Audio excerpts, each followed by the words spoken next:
Hey guys, I'm Gary, I'm Jenna, and this is episode 2 too. of Feeding the Embers. Yep.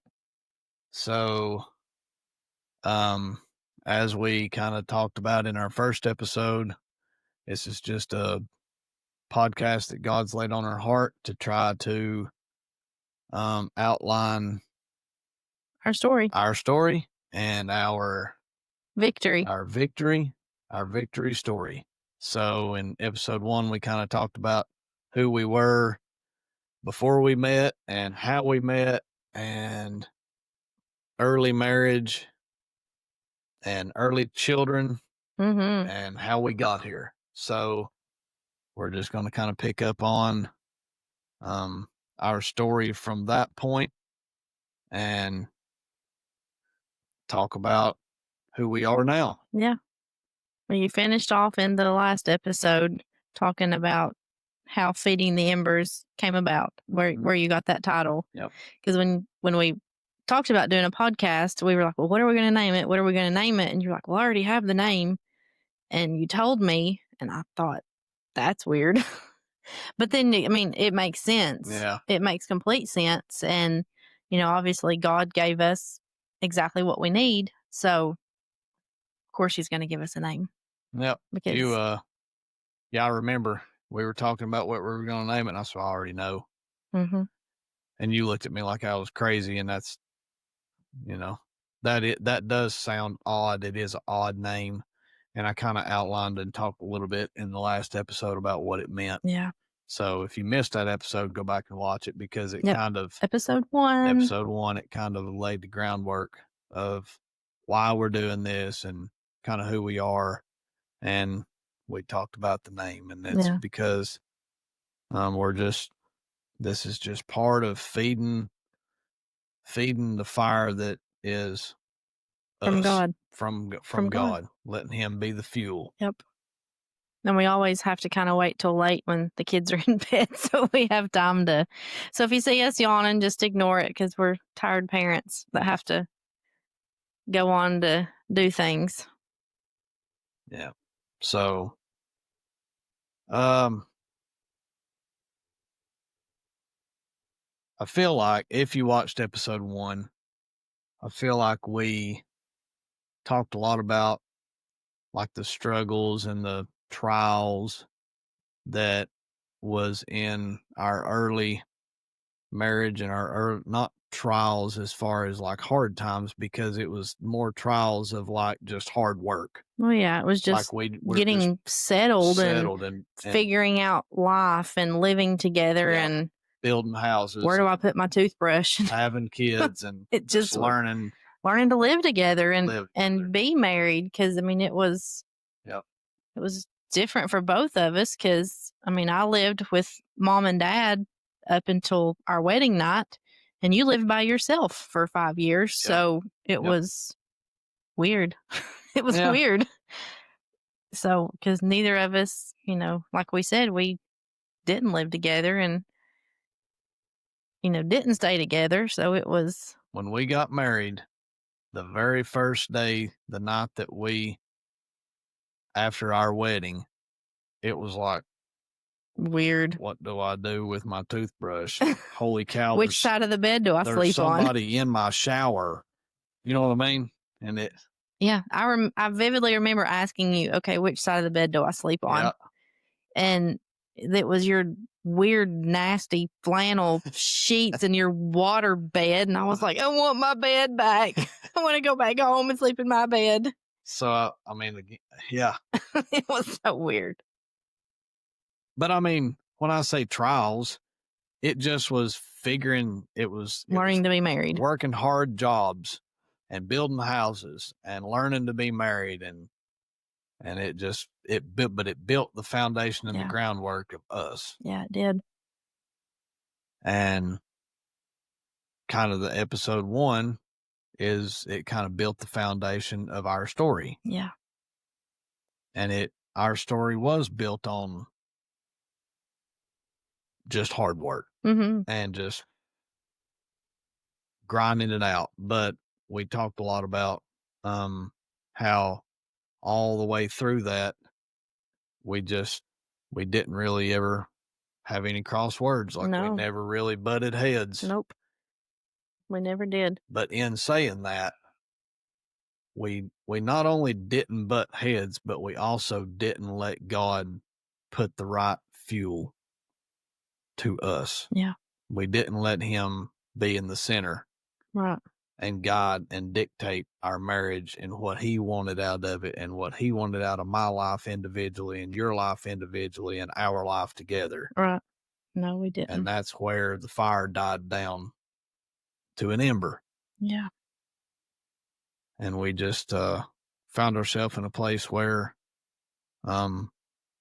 it was really getting Dark. thin. It was dark. And where do you want me to pick up from? I don't really know. Well, Because this is just kind of, I've really dreaded this episode. I know. But I guess it's for me to tell. So, Do you want me to lay the groundwork of no, I'll where just talk about it. God spoke to me? Yeah. You can start there. Because that's ultimately kind of where that part of the story started. Yeah. Yes. Was on a random, normal, and that's how it happens sometimes.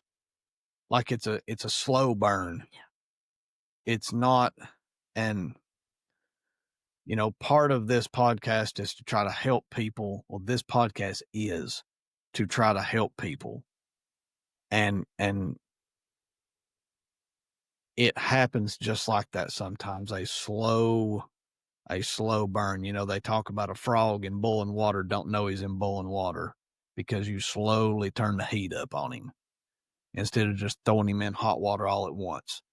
And that's kind of how it happened, just a little bit at a time. We just weren't feeding the fire and letting God be in the center until one random Tuesday, I was working for the city and just normal day, and absolutely the most normal day that I had ever had, and was driving down 11W past Royston's car lot in my work truck. I was going towards Stanley Valley, and out of the thin blue air, God spoke to me just like I'm talking right now in this room. And his very words were, something's brewing. Something's brewing. And I had absolutely no idea what that meant. I had no clue what that meant. And if you've ever felt fear, like real fear, where you can feel your veins like dilate and you get that flush feeling and it's like a cold sweat that you break out in, I did not know what that meant. And you had texted me a picture that you and the boys had been at Sweet Liberty Cookies.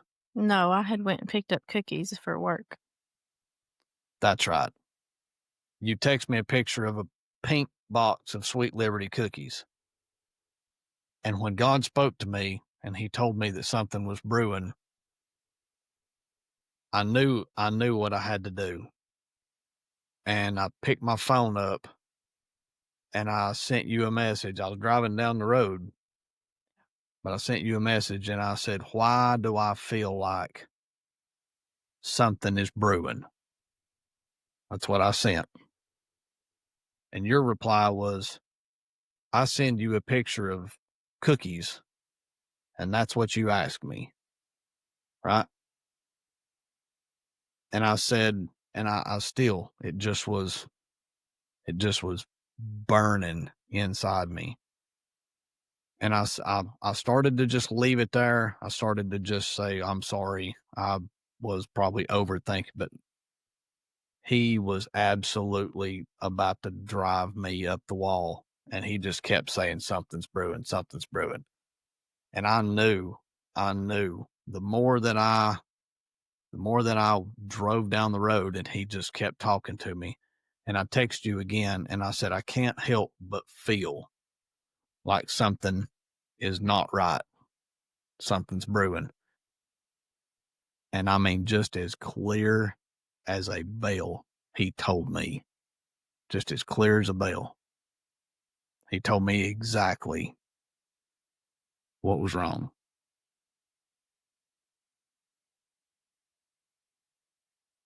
And, boy, that was the start of a rough day. And you said, we'll talk when we get home. Yeah. I know this is hard. Yeah. It's just tough. But my guts, I felt like my guts fell out because which I mean, I couldn't argue. There was no point in arguing with it. I knew in my bones, just like I knew what was in front of me in that truck. I knew exactly everything. I knew it all already because he told me just as clear as crystal. So the rest of that day, I knew that we were going to have to, you said, we'll talk when we get home. Conversation. Have to have a conversation when we got home. So I remember Connor called me and I just went in the break room and I mean, I couldn't even talk. And I was bawling my eyes out and he was like, dude, what's the matter with you?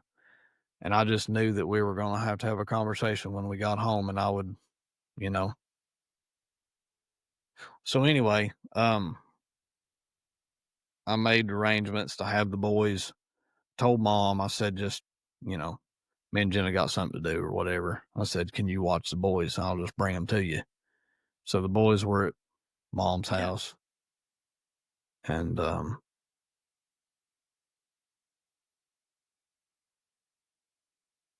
You beat me home yeah, because you were sitting in the rocking chair when I walked up the stairs. I was feeding when you pulled in the driveway That's right. and I came in and I was sitting in my chair.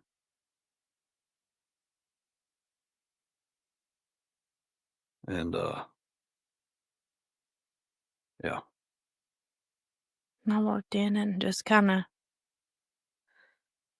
we didn't speak. We didn't speak at all. Mm-mm. And I put all my stuff away and probably came in the bedroom and I don't really remember. But I came back in and sat down on the couch and just stared at the floor. I just stared at the floor. And you stared at the wall. And we probably sat there for 10, 15 minutes just staring.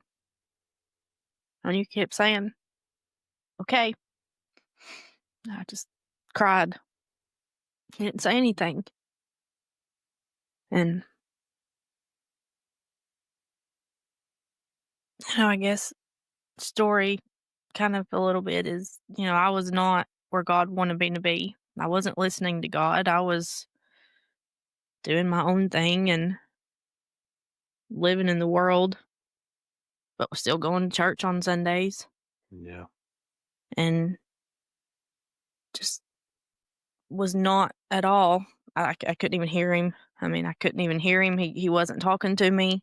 I wasn't even trying. I was just living for Jenna at the time.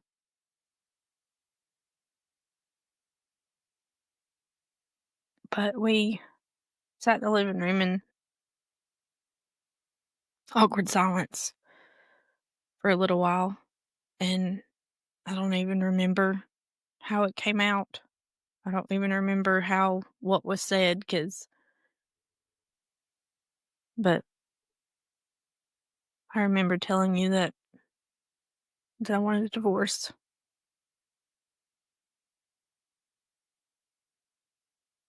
that I was done, and that I was tired of the way that we were,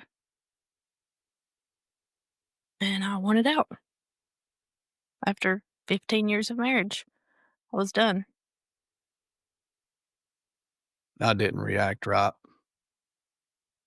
I've replayed that conversation thousands and thousands of times in my head because even though, and I honestly don't know how long before that day that God spoke to me and told me what was going on. I really don't know how long before that I don't know. there was a that big of a problem. Does that make sense? Yeah. But that day, on a random Tuesday, God told me what was going on.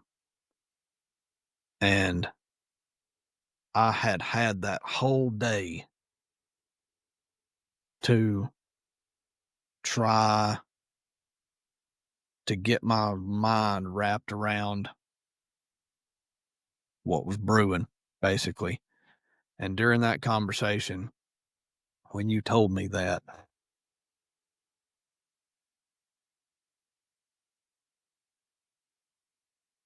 like my literal whole world was just done. You know what I mean? Yeah. Like it was done. And I reacted. I didn't get like violent, but I got upset. I got upset. Well, I mean, honestly, rightfully so. And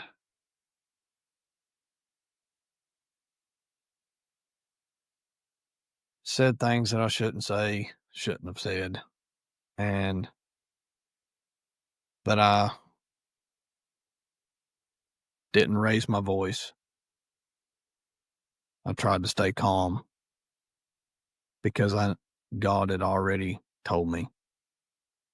And I just was processing it. But to hear you tell me that you were done and that you wanted out and that you wanted a divorce was the absolute hardest thing I've ever heard in my life. And I said, okay, what do we do? You know what I mean? Like, what's that look like? And you said, I don't know. Because I didn't know. And I think maybe even I think I even mentioned something about like, well, let's just stick it out for the kids and basically just Roommates. fake it for their sake, you know, because of the trauma that it would create, you know, to split our home. But I mean, that's not plausible. We knew that that was not plausible. And so, I mean, I don't really remember a whole lot of actually, I don't remember anything.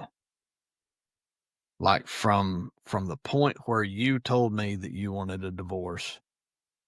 Like I had never really even thought about this, but trying to remember that, I don't. It's just blank. It's blank. I know. I remember the big baggy black parachute pants and the green shirt that you were wearing. And I can remember sitting in my recliner and we had that conversation. But so help me, I do not recall. I don't remember I if don't I remember got it. up. I don't remember if you got up. I don't remember who went and got the kids. I I have don't no know. idea. And for days, I don't remember. Like, I think I just, Well, I remember that night because I was on the couch. you slept on the couch, Yep, and that's right. I was in the bedroom by myself. Yep. I couldn't sleep. I remember asking you, I said, do you want me to sleep on the couch? And you said, I don't care. I said, okay. I said, I'll give you space. Yeah. Because I knew, I mean, what was I going to do? Force it? So I laid there. Yeah. And I laid in the bed for hours and hours and was sick. I was so sick. Yeah. I was so sick. just stomach pains and knots in my stomach and just miserable, just absolutely miserable. And I just laid there and cried. And I got up, came and laid on the couch with you, Yep. and we just laid there. Yep. And in my heart, for you to volunteer to come to me. But I couldn't sleep without you Yeah. because, I mean, you are my other half, and I knew deep down, I knew that you were my other half, and I can't be without you, but the devil just got a hold of me and told me that I didn't need you. And so that was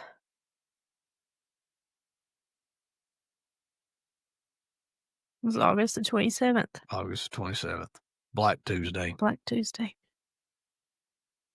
I don't even remember the date. I only know the date because you've told me. I didn't remember the date. Yeah. And I don't remember the That days that after started that. I do. I remember we talked about what we're gonna do with who's gonna tell the kids, how are we gonna do with the kids. And, you know, of course, I hadn't talked to a lawyer. I never once met with a lawyer, but, Neither did I. you know, I was trying to figure out how I was gonna pay for it, how I was gonna afford it, where I was gonna go, what I was gonna do. I I I don't remember days. And what was so painful is because looking back, we tried to just keep life normal looking. Yeah. I don't think the kids ever even knew. I'm sure they did. Ah, I'm sure they did, though. but anyway, we tried to keep life just normal looking, and we would do stuff, go places. Yeah, And we went to like we went to that cavern, the cave. the cave thing.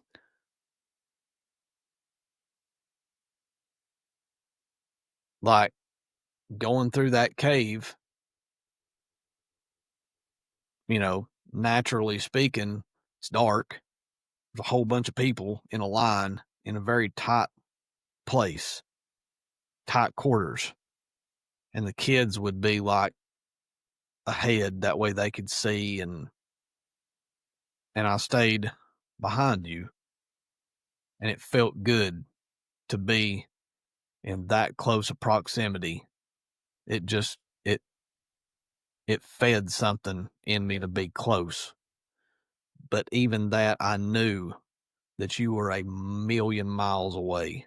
I was 2 feet from you, and I could feel the heat from your body, but you were in another world, just not even there. I know. And we took pictures together and stuff like that. And I mean, it just was not the same. And I think the night that really set the tone the most, it might have even been that night that we got home from that cave trip. We were watching a program on TV. It was how it's made or something like that. And like our couch is a L-shaped couch. And the boys were sitting in a certain way on that couch, and there was a whole opening. I come in the room and was looking for somewhere to sit down, and there was a whole opening that was beside you, and you got up and sat in a little bitty spot over beside the boys to give me that whole end of the couch because you didn't want to sit by me. And I said, okay.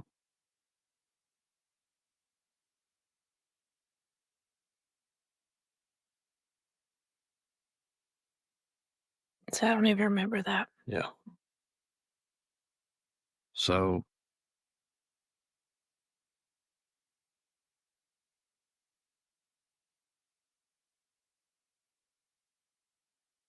But it gets worse.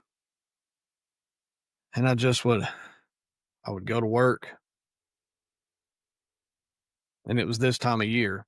And for my job, what I do, I have to take care of a big section of our distribution system, and it takes a lot of time to take care of that section of our system. You're talking about water maintenance. I work for the water department, and for our distribution system, I have to take care of this section. So it was this time of year, and this time of year, I have a lot of time, and I would just read, and I would beg, I mean, all day long in prayer, begging God, tell me what to do.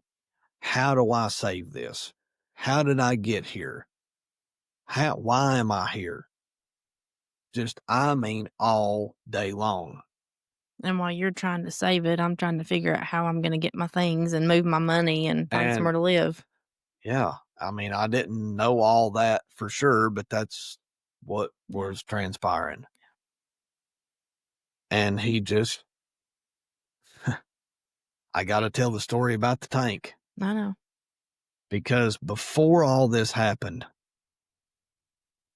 I was absolutely miserable. I was miserable, and it had nothing to do with you. But the tank happened after Black Tuesday. I was miserable in here Right, okay. because of my past, Right. because of the trauma, Yeah. because of my relationship with God. Yeah. And I was working some stuff out on my own. Yeah. You didn't even know, No. because I wasn't even I was over here. yeah, I didn't even I I know. should have came to you. Maybe that conversation might have Yeah. closed the distance, because it pertained to God, and it was God working in my life. And in that distribution system, I had to go to a certain point and do a certain thing on just a normal day. Yeah. And I sat there in my work truck at that place, and it was just a dead end road. There wasn't nobody around. It was a beautiful day. I sat there with my door open. I put my foot up in the crook of the door, and I just sat there, and I was looking at a big old oak tree, and I was just so miserable inside. And I told God, I got real serious. I got real serious with God sitting in that place. Yeah. And I said, Lord, I believe that you saved me when I was 17 years old at Stone Mountain Church, but that don't seem real to me. Something ain't right. And it's because I was not where I was supposed to be. And I vividly remember telling him, I said, God, I will not. I said, they can fire me. They can send out a search party. I don't care if I have to sit here and Jenna has to send out squad cars looking for me. I said, I'm not leaving this place. I will not crank this truck, and I will not leave where I'm sitting right now until you speak to me and you tell me whether I'm all right. Is everything right between me and you? It's what I told him. Yeah. Plain. And I meant it. Like I meant it. Yeah. And I sat there underneath that big oak tree. And I said, if you tell me that I'm lost, I said, I'll just know I'm lost. At least I'll know. Yeah. Or if you tell me I'm saved, I'll never doubt it again. And just as real as that tree was in front of me, he gave me some scripture. And boy, I'm telling you, that was just as real. It was like he was in the truck with me. And that fixed in here. But I still had that, I carried that trauma around with me. And and it's not that I wanted to, I could not let it go. It was just this blackness from all the pain. And I didn't feel like that I had you. And it just was eating at me. And I had to go to the tank to do some work on the tank. and I was walking. It's a water tank, Right. like our water tank. And this was a few days after that. I just was walking laps around this tank, and my whole life was playing out in my head. Like I could see myself as a young kid, and it all played out in my head of all the pain and the trauma and the abuse and growing up the way that I grew up, all the way up through our marriage.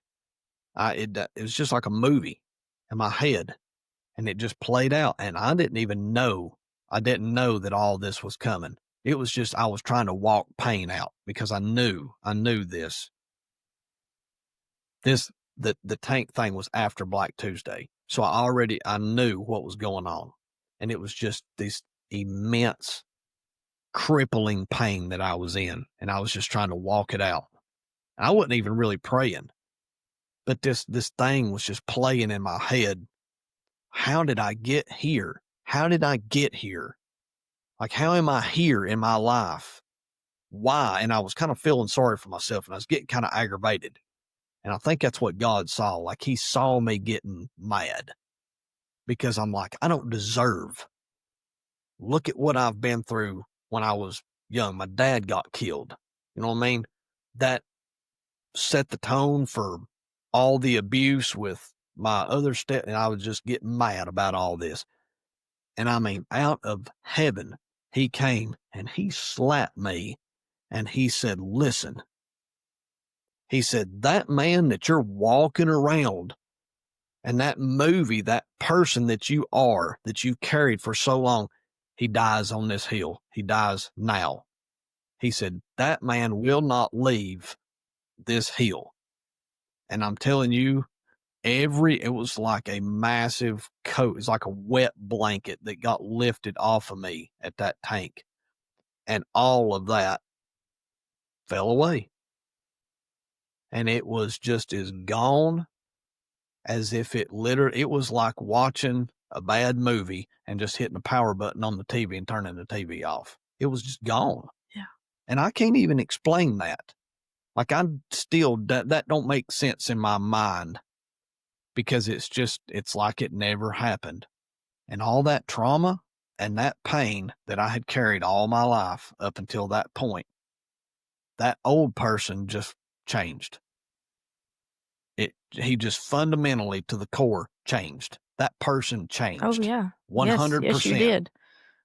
And I can remember, but then there was us. Yeah. Broken. But I had to tell you about that. Like, you had to know that this massive change had happened. I had to tell you about that. Mm-hmm. And I set my phone up on that. There's a bolt that bolts the tank down, and it's got a nut about that big. That bolt's big as my arm, and this nut's about that big. And I set my phone up on that nut, and I hit selfie mode record. Yeah. And I sent you some weird video, and it was pouring out of me. Mm-hmm. This flood of change that was happening. I videoed that. I know. And sent you that.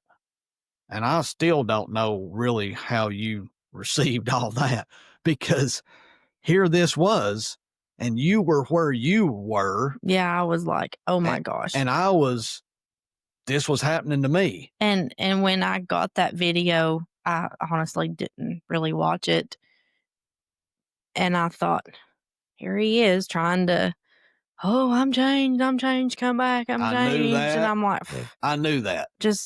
Yeah, it's just a tactic to try to get me to come back. No, yep. He's not changed. It's just what he's doing to try to win me back because he knows I'm gone. I don't want to say that doesn't surprise me because that sounds bad to say it that way, but that's 100% the truth. I mean, that was my that was what the devil was telling me. But what was happening in me was the realest thing that's ever happened to me short of getting saved. Yeah. And I can remember God spoke to me and he said, get out of there. Yeah, I remember you telling me that now recently. Like, I wasn't even done with the work that I was there to do for my job. Right. It was nowhere near done. It's still like the bunch. I shut everything down, packed my work truck up, and I was already headed towards town. Mm-hmm. He told me on that hill at that tank, he said, leave now, leave right now. Because I sent you that video. Yeah. And I said, I need to meet with you. Mm-hmm. We need to talk. You didn't watch the video, but you at least got the message. We need to talk. Yeah. Now. Because you called me because you were like, I need to meet with you because I was out and about doing my rounds. Yep. Right. When I was working and go ahead. The important part of that part of the story is where I was at that tank is like close to an hour from town. It's a good ways away. Long ways away. God told me to leave. He said, leave now. I had absolutely no idea why he told me that, but I was at a place that I was listening. Mm-hmm. I was listening real close to everything he said. Yeah. And there again, the lowest points in your life is your spiritual highest. Well, I was in tune with him, real close. Me and him had got right, and I was listening. He told me to leave, so there I went. I left there, and I was driving back towards town just as hard as I could go. And sure enough, you called me, and you said, if you want to talk, I'm going to Walmart to get I had to pick up something for work. Salad. I think so. For the culinary class. I can meet you in Walmart parking lot, but I won't have but about 5 minutes. If you want to talk, I'll be in Walmart parking lot in 15 minutes. Yeah. Had I not left that tank when God told me to leave that tank, I'd have never made that meeting because I was an hour from town, 50 minutes anyway. You were on your way from Cherokee to Walmart, and you said you would meet me in Walmart parking lot. I said, I'm on my way, and I made it. And I can remember I pulled in the upper part of the parking lot up there, and a buddy of mine called me about a roof. And I was like, dude, I said, I'm fixing to meet somebody. I said, I'll call you back sometime. And he's like, oh yeah, cool. No worries. So I could see you I could see your 4Runner down in the parking lot. And I watched you come out of Walmart and you got in your 4Runner and I was about to die. And you come up there and you pulled in beside me. I got out of my work truck and I sat in the passenger seat of your car and you had the big sunglasses on. And I absolutely lost it. I remember. Didn't I? You did. I remember putting my head between my knees and I bawled. Yep. And that was a mix of what had happened to me, all that weight lifting. I was like to the core changed. And I knew that I just had a few minutes to try to relay that to you. And when you say that you thought that that was a tactic or whatever to try to salvage us, I mean, ultimately, it really wasn't even that. No, like, it was God working in you. It was just, you were just so important to me that you were the most important person in my life. And you had to know about this change. I know. That it happened. Right. But I was in no way, shape, or form to receive that. And when you got in the car and you were telling me, and I was like, oh my God, really? And I never will forget. I just had no. Because when I cried and I was trying to relay. Like you were emotional. Dude, I was broken. You were very. 100% broken. I know. I was broken because of us, but I was also broken because that old me had died. Yep. He was not in me anymore. That every bit of that was gone, just like hitting a power button on a TV program. And I remember you laid your hand on my back. And when I looked up, your big old glasses were up on your forehead and you was dry as a bone. Dry. And I thought, It's because I was not anywhere to where I could be of any help or understand or feel what you were feeling. That's where the Ember conversation happened. Because I told you about, I said, I'm changed. Yeah. I said, I'm not who I was. And I didn't believe you. Right. I didn't believe you. And I said, all I know to do from here, I said, I'm just going to basically date you. Yeah, I Remember remember I that. said I that? remember that. I said, "I'm just gonna date you." I said, "It's Mm, not that I don't wanna be married." yeah. I said, "It's not even that I don't acknowledge that we're married." I said, "But I'm gonna bring it all the way back Mhm.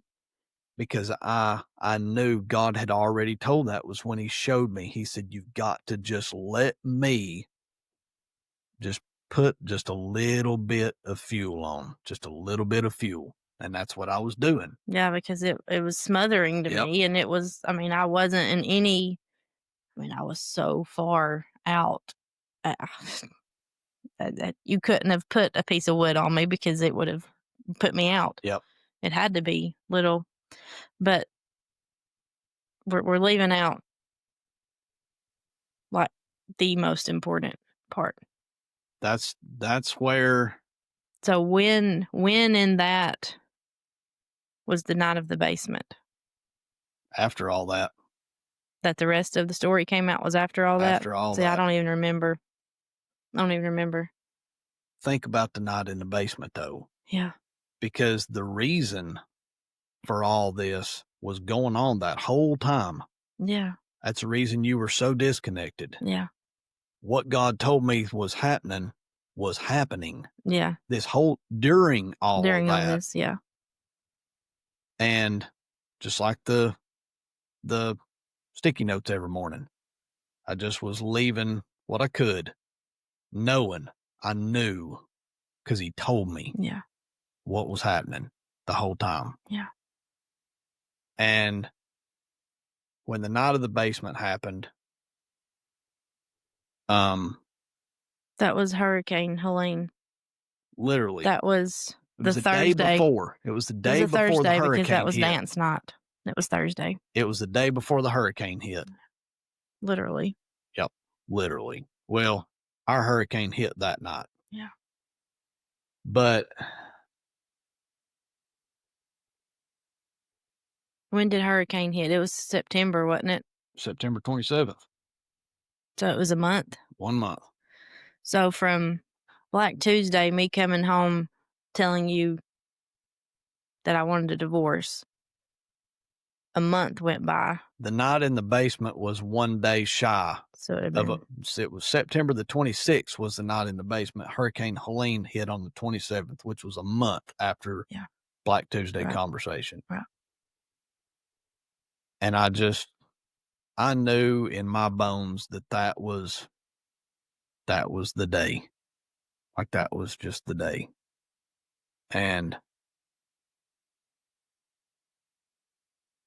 you were nervous and I don't even remember now what I was even doing, figuring like a We were build. figuring lumber I was for, I was gonna build a camper shed or something like that down I there. don't remember. And I was using my phone for a calculator Yeah. and your phone to look up lumber prices. Or, yeah, vice versa or something. Whatever. Yeah, I had your yes. phone. Yeah, you have my phone. And I don't know. I mean, I'd known you for 17 years. And I mean, you were the other half of me, and I knew something wasn't right. Yeah, And because it wasn't,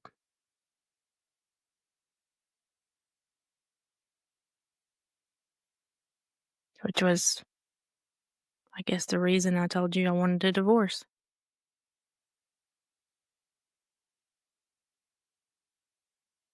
was because I had somebody else and had been seeing this person for,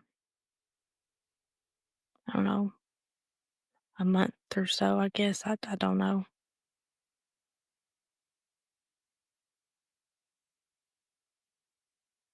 Couple weeks and came home and told you I wanted a divorce.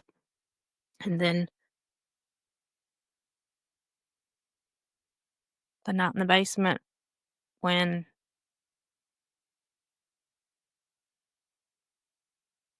You knew it. And I didn't even tell you. Yep. Because you already knew. Because God told you. Yep.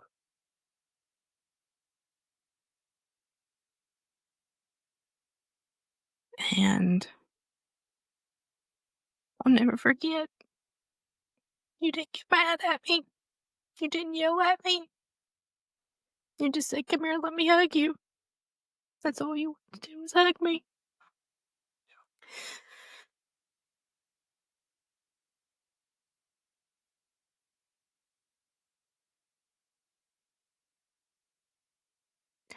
That's probably, it is obviously the worst thing that a married couple could think about is your spouse going out on you with somebody else.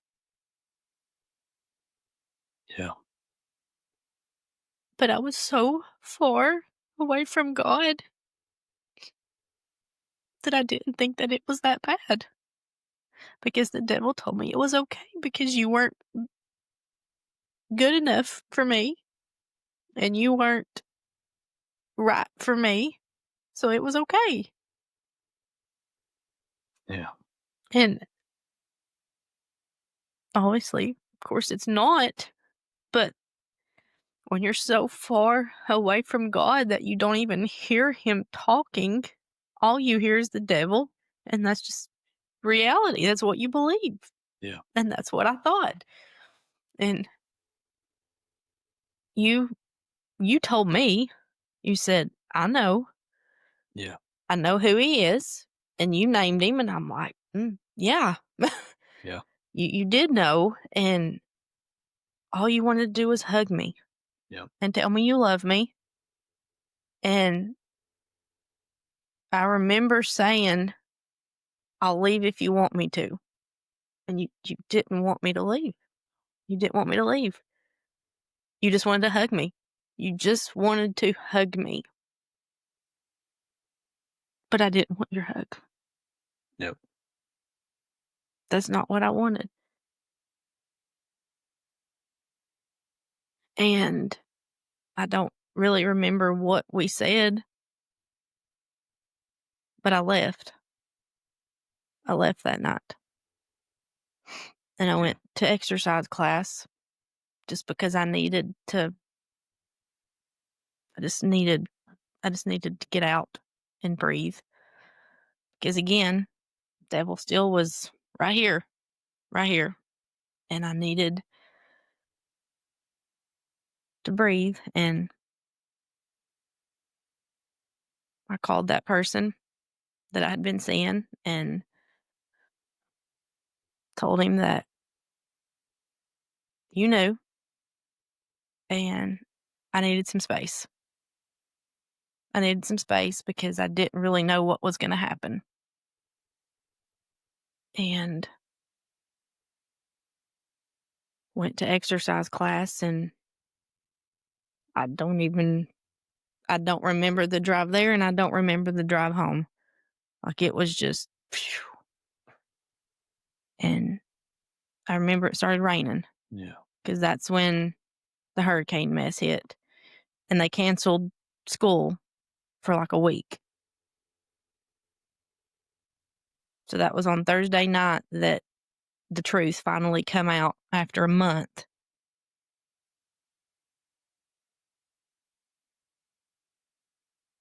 The boys. You'd fix soup. Yeah. Vegetable soup. And I can remember I had Jackson help me move the coffee table over to where they could sit, because we always eat at the At the kitchen table. table as a family, like Yeah. together. We never sat and watched TV and eat food. No. And they were so excited because I let them sit like on the floor at the coffee table and eat that soup and watch a movie. And that tickled them to death. And I remember I just walked.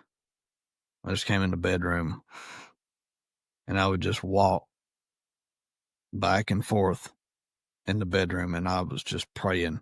I said, Lord, just bring her home. I did not You didn't know. I didn't know if you'd come home. You didn't know. I said, Lord, just bring her home. I said, I don't know what's going to happen. I said, but just bring her home. And I was afraid that you would have a wreck or something. And that's how that it would end. And I was trying to figure out, how am I going to live with that? How am I going to live with that? I can't live with that. I said, you bring her home. I said, we may still break. This all may be broken. I said, just bring her home. And I was so sick. Oh my gosh, I was so sick. And I would go in the bathroom and dry heave and come back, and I would sit in the bedroom floor. And I was so worried. I told Jackson, I said, I'm going to stay in here. I'm going to stay in the bedroom because my stomach. I said, I'm not going to eat. I said, I think I've got the stomach bug. And he thought I was sick. And I said, don't check on me. I said, I'm fine. I said, Mommy will be home in a little bit. Just eat your supper and watch your movie. I said, I'm just going to stay back because I think I might have a stomach bug. And I was so sick because I knew he heard me puking and stuff. And I would just sit in the bedroom floor with my back up against the wall. And I didn't really pray much other than I said, just bring her home. I said, I don't know what, but see, that was not really news to me. I know, because you already knew. I knew. You knew the whole time. And I remember telling you that. I said, I've had a month to process this. Yep. This whole time. I knew. Yeah. And people can say what they want, and they can call that crazy, and they can call me a liar. I don't care. I don't care who believes that. I don't care how anybody views God speaking to somebody. That happened. I believe it. Clear as crystal. I mean, he told you because he needed you to know, because otherwise, how was he going to salvage us? And you came home, and the boys had the PlayStation, and you went in there and you laid down in the bed behind Isaiah because you were watching them play the PlayStation. And I just was giving you, I don't even think we spoke when you came home. Yeah. Like, we didn't immediately go into talking about, I wasn't upset. I mean, I was upset. Right. But I was not, like, wanting to dive headlong into getting to the bottom of this. And you almost went to sleep. Mm-hmm. And I remember coming in there, and I asked you, I said, so is this where you're sleeping? And you said, no. And we put the boys to bed. You took your shower and laid down in our bed. And I pulled my old white rocking chair, and I just sat there in that chair for a long time. Yeah. And we just sat there. You sat there in the bed, and I sat in that white rocking chair. We didn't say anything forever. And finally, we just kind of started just easily talking just a little bit. And I could see that you was checked out. Yeah.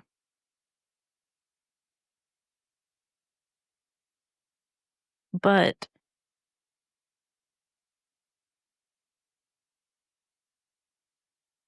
I was completely checked out. And I was ashamed. And I was ashamed. I was embarrassed. And I was confused. Because you didn't yell, fight, scream, kick, throw, make me leave.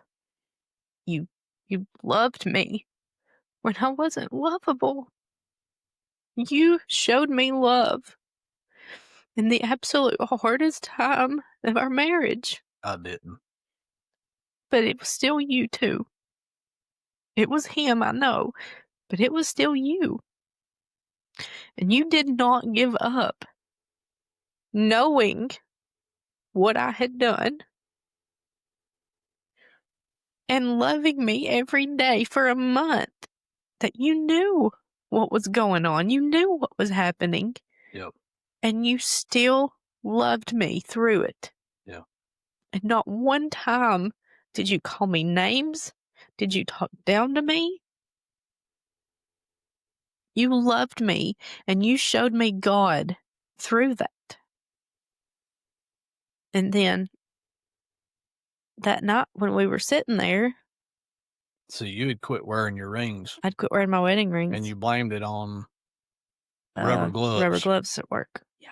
Yeah, I wouldn't wear my rings. I You hadn't worn my wore rings for a you while. wore the slick I just wore a band. band. I just wore a band. And you had put your rings in that jewelry cabinet Yeah, for a month. longer than that. Yeah. Which bothered me. Yeah, And I asked you about it a couple of times. yeah, And you said, "Oh, I can't wear them because putting rubber gloves on and off, teaching the kids or whatever, they'll rip the gloves." I said, "Okay," which, you know, you can believe what you want, but I knew why. And we talked for oh, a yeah, long a time, very long time. but it wasn't even really like talking it out. Like, okay, let's get this figured out. Like, how are we going to do this? It was just talking. Like we were just talking about what's out now. Yeah, Like it's out. the elephant in the room. The elephant in the room was out. And I leaned up against the windowsill, and I could tell that you was about done talking. Like you know, it was getting old and we were, we'd hashed it out and had talked out what needed to really kind of be talked out. And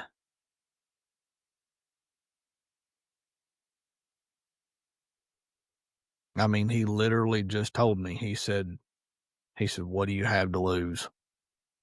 He said, "She may not take it." He said, "She may not take it." He said, "But you have to try." Yeah. And I sat down on the edge of the bed Yep. and you slid down like you were kind of sitting up. And when I sat down, you kind of slid down like that. And I just reached over and just hugged you. Yep. And you didn't really hug me back, Nope. but I just hugged you because what did I have to lose? And I knew that you might not take that. But what was it going to do? Drive you away? I was already You were gone. away. Yeah. And something changed.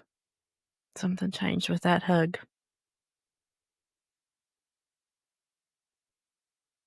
Yep.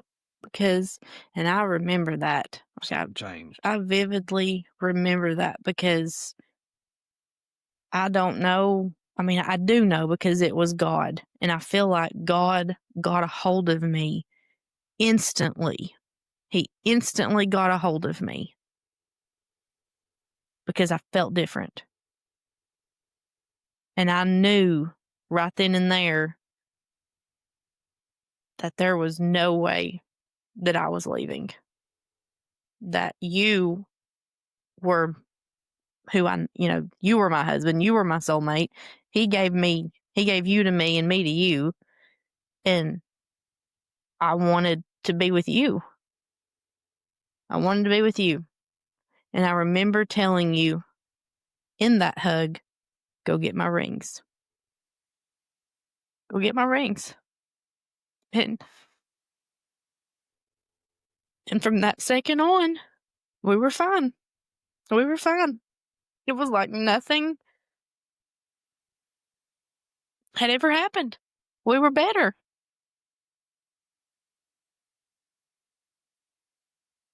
And you got up and you walked over to my jewelry dresser and you didn't come back to the bed because you didn't make it that far because you fell on the floor praying and thanking him for what had happened. And I got out of bed and came and met you in the floor. And we hugged in the floor in the middle of our bedroom, both crying and hugging, thanking him. And you put my rings back on me. And we stood up and we were perfectly fine. It was fixed in an instant. Yeah. 2 months of pure torture Yeah. for both of us was fixed in an instant. And something Changed in me. but you telling me to go get your rings and put them back on you is literally the greatest thing that anybody has ever spoken to me in my life. And there'll be nothing that ever changes that. Yeah. And something as big as what was there went away so fast. Yep. And it was just like that change that happened to me on that hill at that tank. It was just gone. Gone. It was It, just it gone. just was gone.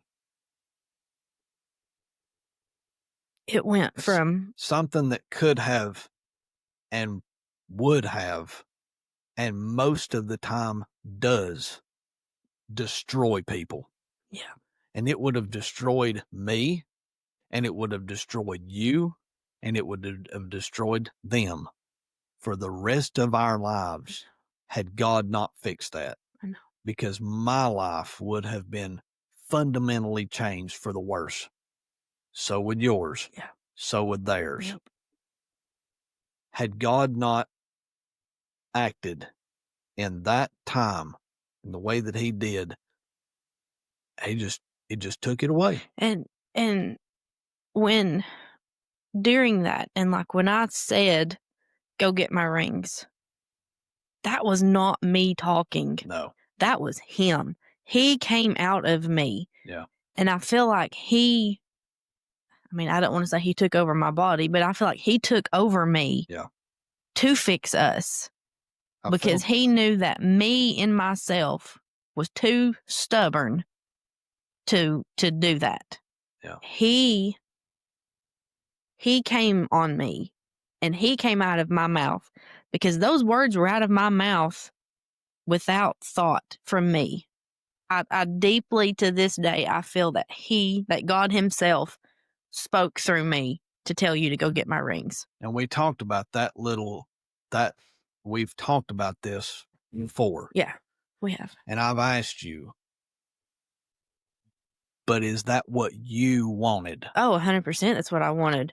But I think he had to because I wasn't in the right mindset and I wasn't right for me to be able to do what was right. But what's important in that is repentance and forgiveness and gaining your relationship back with him. No matter how far out you were, it took that long. That long. And because, and that's the reason I asked you that. I said, is that what you wanted? Yeah. God took over and them words came out of you without you even really, like they poured out of you asking me to go get your rings. But I wanted to know, is that what you wanted in that time? Oh, yeah. So you went from I'm gone. Yeah. Done. Yeah. This is what's up. This is what's happening. This is what's been happening. And I'm gone. Yeah. That quick. Yep. That's what you wanted. Yeah. Because he took over. Yep. And he just fixed it. And like we were perfect. Yeah. It literally went from we're getting divorced to better than we literally had ever been. Better than we had ever been. Instantly. And like there was no. That's the truth. Of course, yeah. And there was no like, okay, we're going to have to build this thing back up and we're going to have to go to counseling and we're going to have to do this and we're going to do that. No, it was just fixed. It was just fixed. There was no rebuilding. No, like it was just built in an instant. Yep. It was just fine. It was fine. The next day, Hurricane Helene hit. I was at work. You were at work. I stayed home because they canceled school. Literally the best day of my life. And like there was a peace about me and a life. It was life back. You know Yeah. what I mean? It was just life in there again.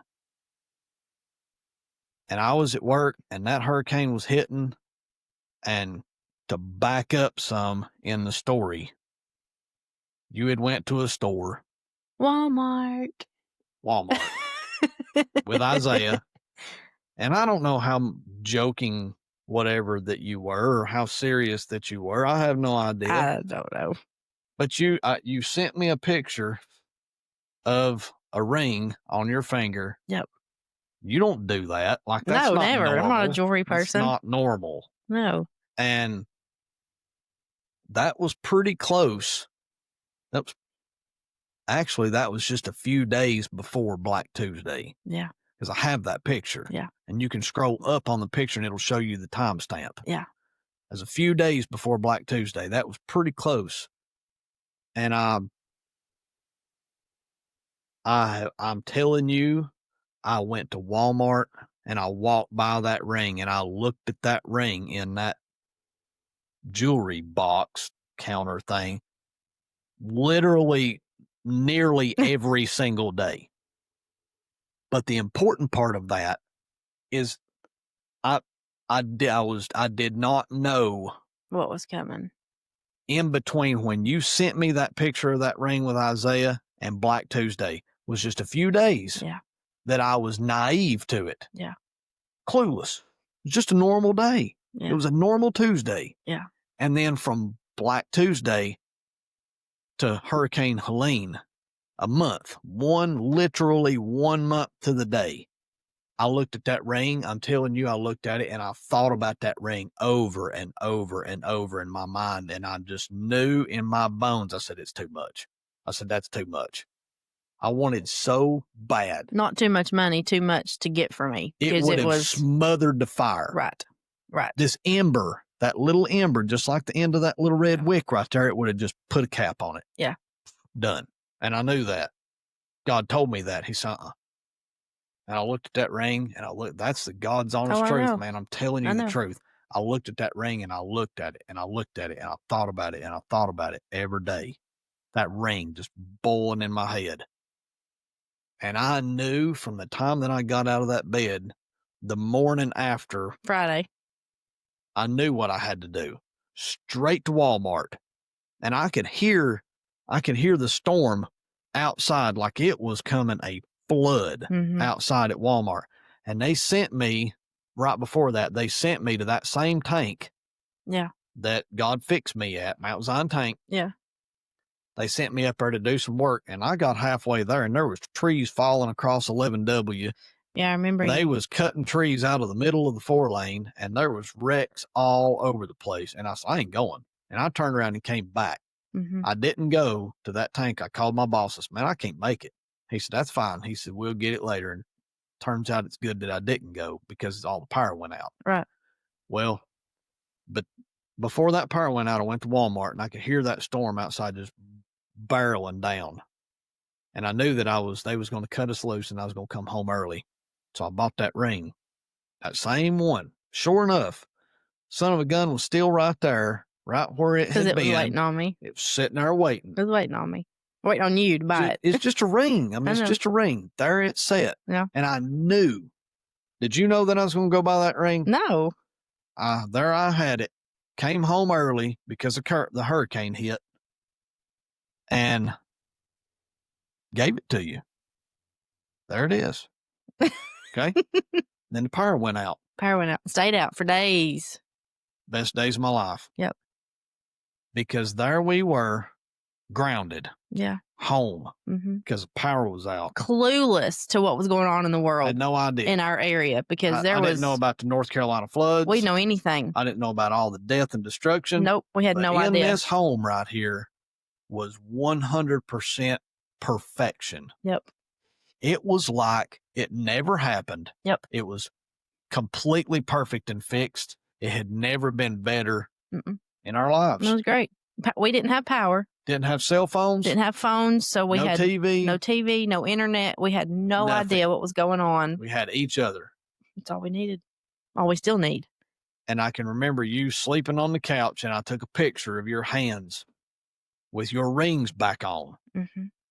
Because that was literally the most important thing in my life. Yeah. That was the most important thing in my life to me. And you thought, I showed you that picture and you said, that looks like a picture of some dead person in a casket. Because it was your I was hands asleep like this on the folded like couch. that. But them rings on your fingers was the most important thing to me in my world. Yeah. Yeah. And it was weird for me to be asleep on the couch, to be that relaxed. Because prior to that, man, There I was no peace. no, I There had was no nothing. peace. I No was peace. nervous Nelly, full of anxiety, and so to lay on the couch and fall asleep in your lap. So don't tell me that it takes this huge, big rebuild. No, All it it takes took is God. God. It took God. It's literally it. Yeah, it took Because God. infidelity, Yeah. an affair, you had cheated on me, and I knew it, and that was acknowledged under normal circumstances without God. Without God, It splits that marriages. destroys people. I know. You know what I mean? I Like know. that's the nail in the casket.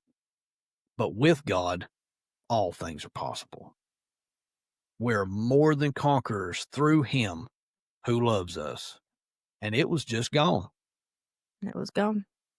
That trip between the edge of that bed and that jewelry box, when we met halfway of that hug that happened in that bedroom rebuilt us. Mm-hmm. And it's never been better. Nope.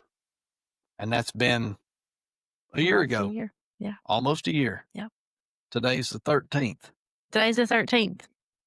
of August. So it was, don't take this the wrong way, but it was happening now. It was happening now Yeah. a year ago. Yeah. Black Tuesday hadn't happened yet. Yeah. And I didn't know about it yet, but it was happening now a year ago. Yeah.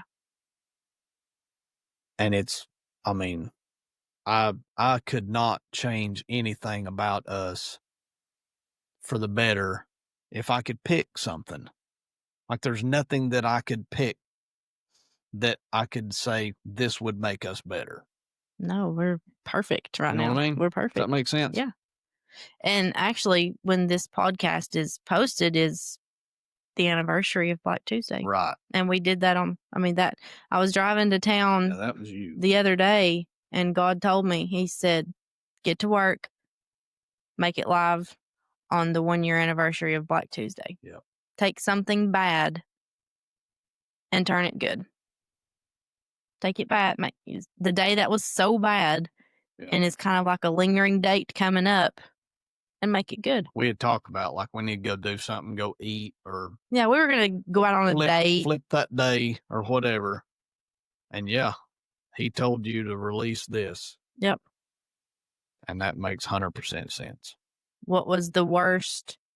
And we always talk about telling our story. Well, this is our story. We survived an affair and have come out way better. And see, that's man, I'm telling you, like it's just, there's so much more that we have to tell. Oh yeah. Of victory. It's just the groundwork. But that's kind of what happened. That's what happened, and that's the bad of it. But there's so much good. Oh, there's so much good. Well, the why that there's that much good is the important part. Yeah, and it's 3 letters. God. Because we are not the only people that survived an affair. I know. You know what I mean? Yeah. People pull out of that. Yeah. But how are they? I don't know. I can't judge, and I can't say, people may do exactly, and I pray to God that people do what we've done right here because it's possible. Mm-hmm. But people pull out of affairs, and people pull out of infidelity and the things that would normally destroy a marriage. But is the trust ever really built back? Do they ever really forgive each other? do they ever really love each other the same way? You know what I'm saying? Yeah. They might pull out of it, but is it ever really there? Right. It can be. Oh, absolutely. It can be. Because, I mean, I'm no different. I'm a human. I'm a man. And my human and my man could carry around resentment, and it could carry around hurt and pain and the memory of it. And that could dictate their, just like the early part of my childhood. I could carry that trauma around with me every day. Yeah.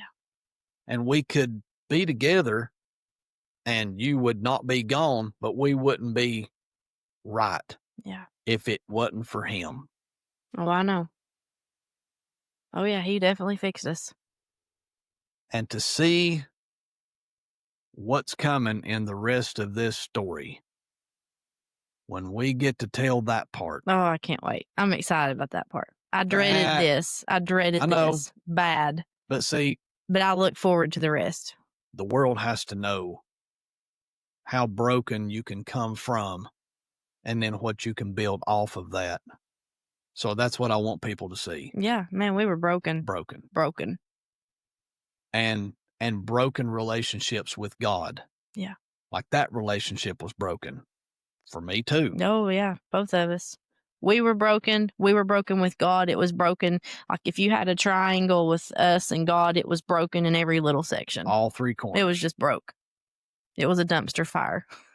It was a dumpster fire. The bugs are after you. Bugs are after me.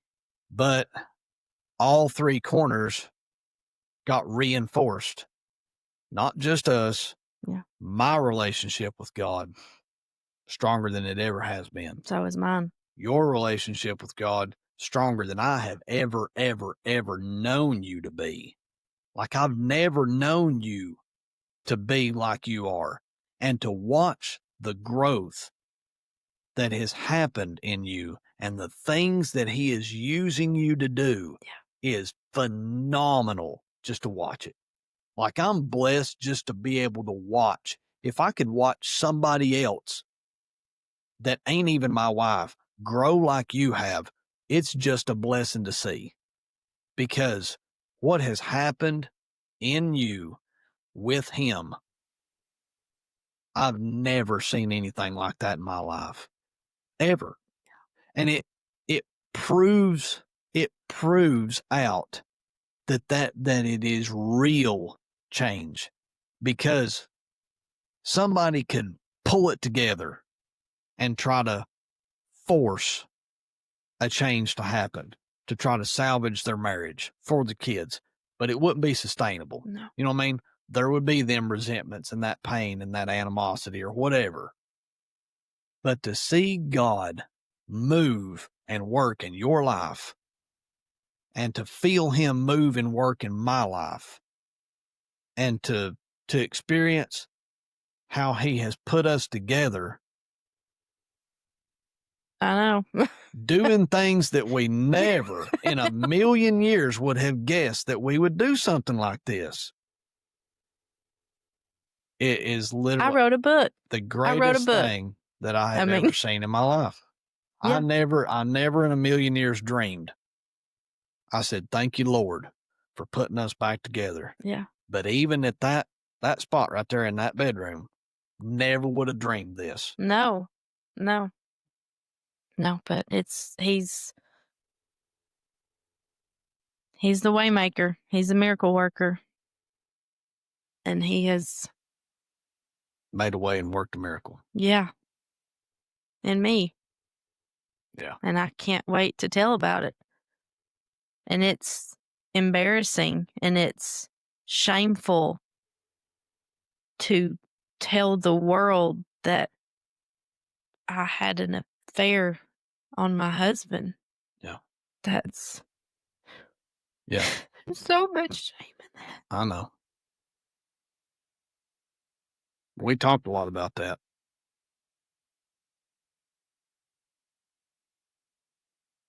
But there's hope.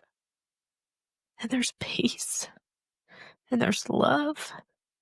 And there's forgiveness. Yeah. Yes.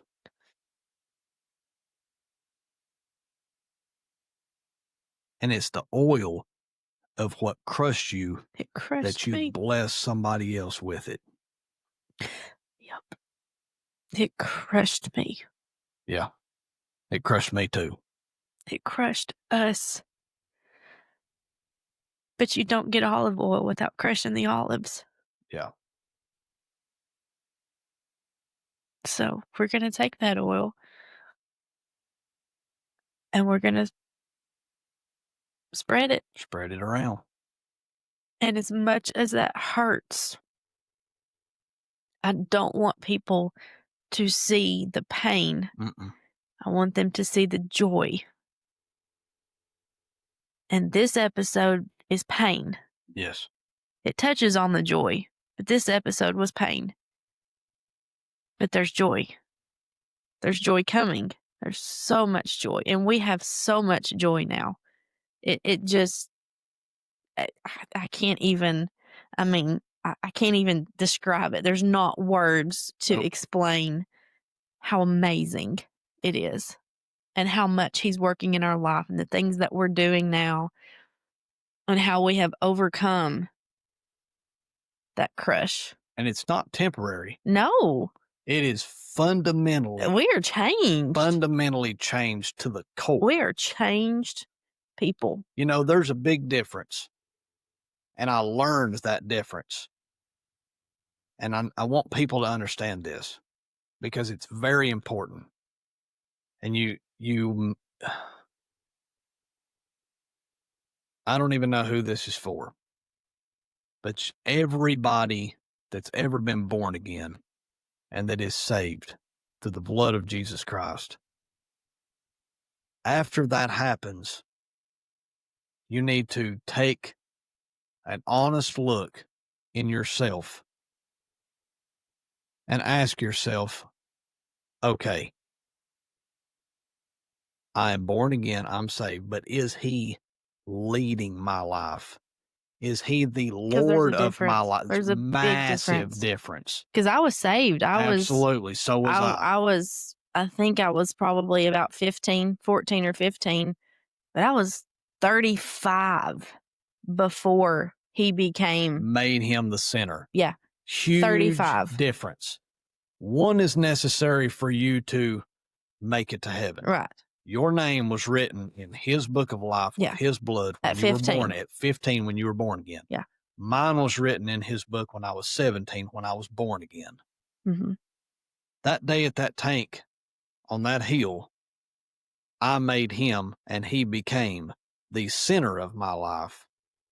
And right in there in that bedroom, he became the center of your life. That's two different things. Yeah, I know.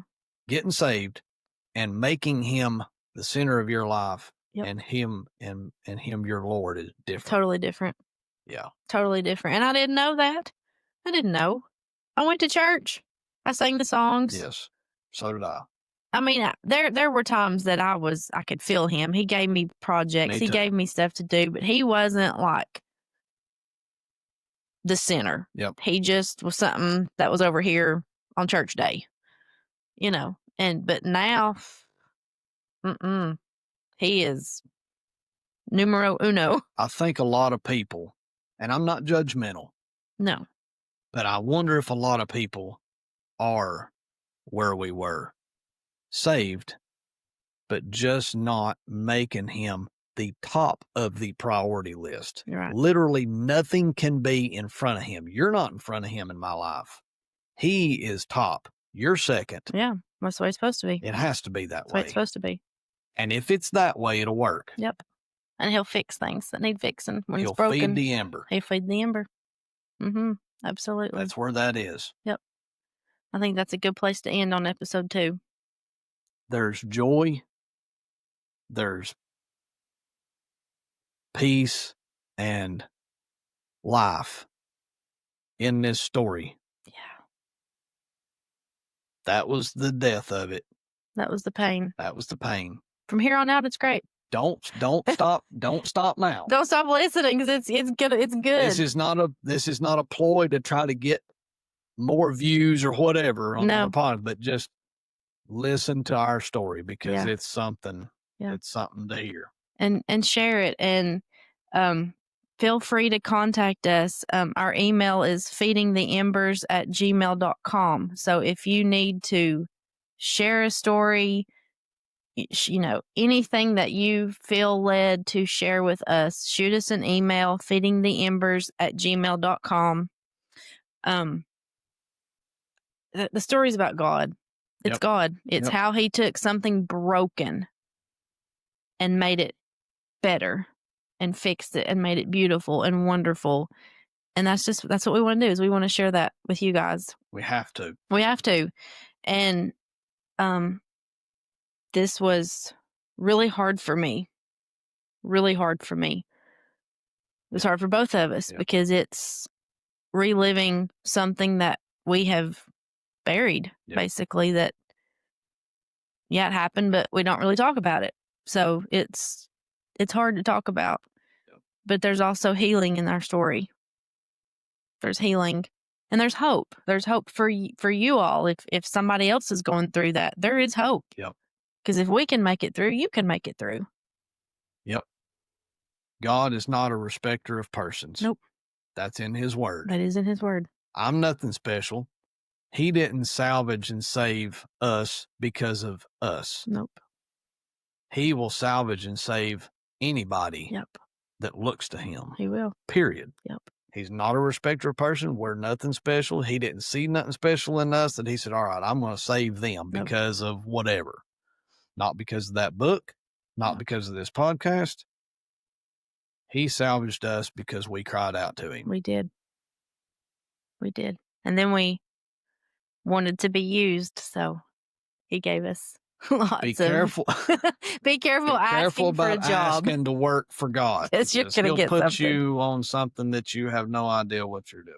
Obviously. So, all right. We will end at that. Thank you all if you made it this far. I know that was a lot, but thank you. Thank you for listening. Thank you for praying for us. There was a few people praying. I know there was. They didn't know. They didn't know details, but they knew something was going on. I had one friend that knew everything and never reached out to anybody as far as there again. I knew. I know. Well, I had one friend that I was. But prayer changes things. Yep. Prayer puts life into something that needs life in it. And I'm thankful. I'm thankful for the people that I know were praying for us during that time. Well, I'm thankful that you were praying for me and you didn't give up on me. Because had you given up, I sure wasn't praying for me. Just don't stop praying. Just don't stop praying. Just don't. When you don't feel like praying, just pray.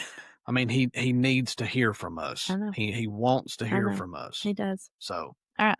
Keep praying, guys, and we will see you for episode 3.